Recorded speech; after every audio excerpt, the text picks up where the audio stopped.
You don't have a communication problem. You have a listening problem. And once you understand why, every conversation can change. There's a reason some people can walk into a room and instantly connect with almost anyone. And surprisingly, it isn't confidence. It's a psychological skill you can learn. Think about the last time someone interrupted you. You probably felt ignored before you even finished your sentence. Now imagine doing the same thing to someone else without realizing it. That's where most communication problems begin.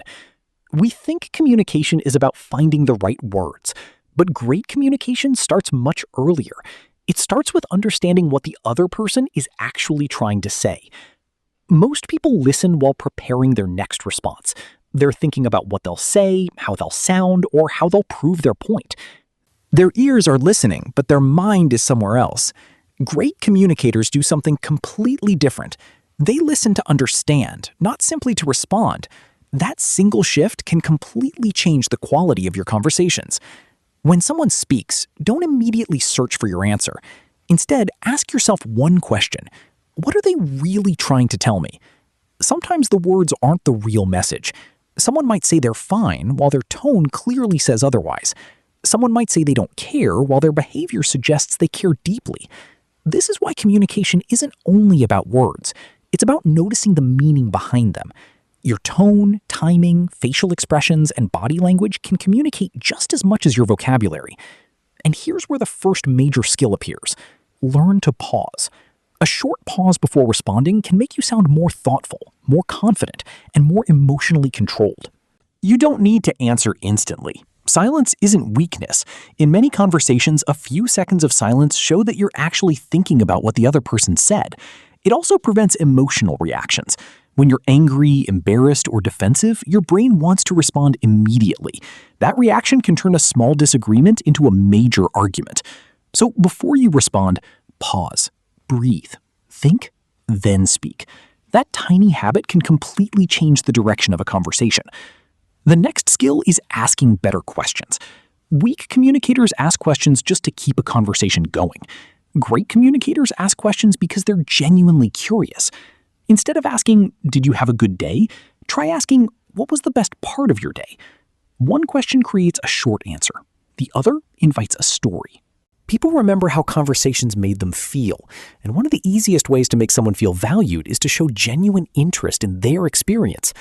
But there's another mistake people make constantly. They turn every conversation back to themselves. Someone shares a story, and immediately they respond with their own. Imagine someone telling you about a difficult experience. Instead of saying, "That happened to me too," try saying, "What happened next?" Suddenly the conversation becomes about understanding them rather than competing with their story. This doesn't mean you should never talk about yourself. Good communication isn't one person talking while the other stays silent. It's a balanced exchange. The difference is awareness. Know when it's your turn to speak, and know when the other person needs space. Now, let's talk about something incredibly underrated: simplicity.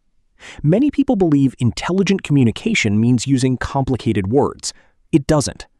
If you can't explain an idea simply, the other person may not understand what you're actually trying to say. Great communicators remove unnecessary complexity. Think about the clearest person you've ever met. They probably didn't use the biggest words. They made difficult ideas feel easy.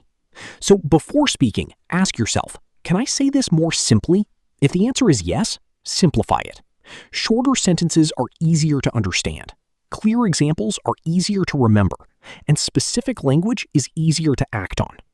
Instead of saying, "We need to improve our overall performance," say, "We need to finish this project by Friday." The second sentence gives the brain something concrete. Clarity creates confidence. When people understand exactly what you mean, they don't have to guess your intention. But communication isn't only about what you say. It's also about how you say it.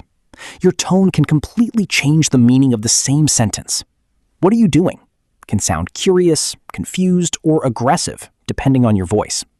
This is why great communicators pay attention to emotional signals.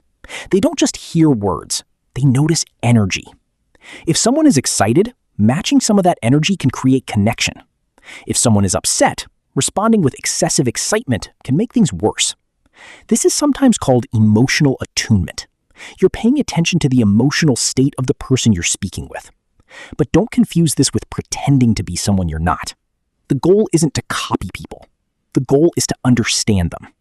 Another powerful skill is using people's names naturally. When someone hears their own name, it captures attention because the brain recognizes it as personally relevant. But don't overuse it. If every sentence contains someone's name, it can sound forced. Use it naturally when greeting them or emphasizing something important. Now here's a skill that can instantly make you more persuasive. Stop trying to win every argument. When people feel attacked, they become defensive. And once someone becomes defensive, logic often becomes much less effective. Instead of saying, "You're wrong," try saying, "I see it differently." The message stays honest, but the threat becomes much smaller. You can disagree without disrespecting someone. In fact, the ability to disagree calmly is one of the strongest signs of emotional maturity. Try separating the person from the idea. You can challenge an opinion without attacking the person who has it. Instead of, "That's a stupid idea," say, "I think there might be a problem with that approach." Same disagreement, completely different effect. This is where empathy becomes powerful. Empathy doesn't mean agreeing with everyone. It means understanding why someone sees the situation differently. Ask yourself, if I had their experiences, would this perspective make more sense? That question can completely change how you respond. And sometimes the best response isn't advice, it's understanding. When someone tells you about a problem, don't immediately start solving it. First, ask whether they want advice or simply want someone to listen. That one question can prevent countless misunderstandings. Another communication killer is constantly checking your phone while someone is talking. Even if you hear every word, your attention is sending a different message. Eye contact, an open posture, and putting distractions away can communicate something powerful. You're worth my attention. You don't need intense eye contact every second. Natural eye contact is enough. The goal is presence, not staring. Your body language should also match your words.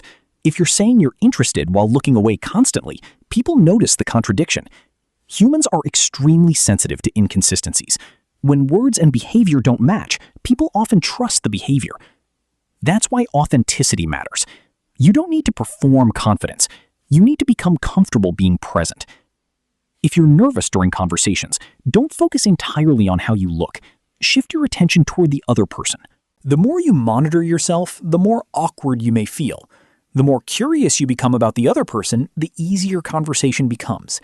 This creates another powerful psychological shift. Replace self-consciousness with curiosity. Instead of thinking, "Do they like me?" ask, "What can I learn about them?" Instead of thinking, "Do I sound intelligent?" ask, "Do they understand what I'm saying?" Instead of thinking, "What should I say next?" ask, "What did they mean by that?" These questions move your attention away from yourself and toward the conversation. And that's where natural communication starts to happen. You also need to learn when to stop talking. Silence can be uncomfortable, so people often fill it with unnecessary words. But more words don't always create more impact. Sometimes your strongest sentence is the one you don't add. Say what matters, then let the other person process it. This is especially important when you're explaining something complicated. Give people space to think instead of overwhelming them with information. Great communicators aren't necessarily the people who talk the most. They're the people who make their message easy to understand. And there's one final skill that ties everything together. Make people feel heard. After someone explains something important, reflect part of what they said back to them. You might say, "So you're frustrated because you felt ignored." You aren't necessarily agreeing with them. You're showing that you understood them. That simple technique can lower tension because people often become calmer once they feel understood. Think about arguments you've had. How many were really about the original problem, and how many became worse because neither person felt heard? That's why listening is so powerful. It doesn't just improve conversations, it can prevent unnecessary conflict. And here's the bigger lesson. Communication isn't about becoming the most charismatic person in the room. It's about becoming the person who makes others feel comfortable, understood, respected, and valued. You don't need perfect vocabulary. You don't need a powerful voice. You don't need to be naturally outgoing. You need to listen better, pause before reacting, ask better questions, speak clearly, notice emotions, control your reactions, and make people feel heard. These skills may seem small individually, but together they completely change how people experience you. And the best part is that communication is a skill, not a personality trait. You can practice it today. In your next conversation, don't try to impress anyone. Listen a little longer. Ask one better question. Put your phone away. Pause before answering. And pay attention to what isn't being said. Because the person who makes others feel understood will always be remembered. Your communication doesn't improve when you talk more. It improves when you understand better. So the next time you walk into a room, don't ask yourself, how can I make people like me? Ask yourself something much more powerful. How can I make this person feel heard? That question alone can change the way you communicate. And once you master that, you may discover something surprising. The best communicators aren't the people with the most to say. They're the people who know exactly when to listen.